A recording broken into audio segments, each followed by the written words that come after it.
involved in Best Buddies for about 12 years. I started when I was in high school in Houston, and it gripped me, and I have stayed involved ever since. I can't imagine my life without Best Buddies.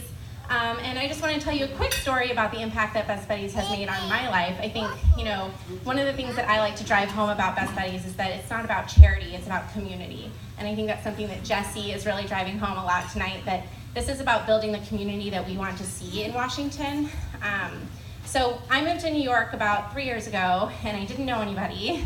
But I had been involved in Best Buddies for 9 or so years before that, and so I knew that Best Buddies was a community that I wanted to be a part of and that felt like home to me. So I sought Best Buddies out when I moved to New York, and I got paired with a buddy. Her name's Rachel. She has autism and is just one of the most incredible, smartest people I've ever met. She had lived in New York her entire life, and so she showed me around the city. I really didn't like New York when I first moved there, but through my friendship with Rachel, I learned to love New York and learned to build my own community in New York, and I didn't know anybody when I moved there.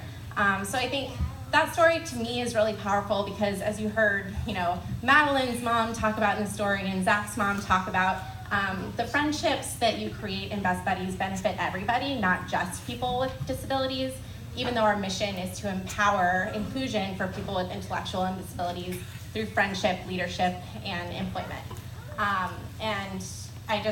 Best Buddies has been an incredible part of my life.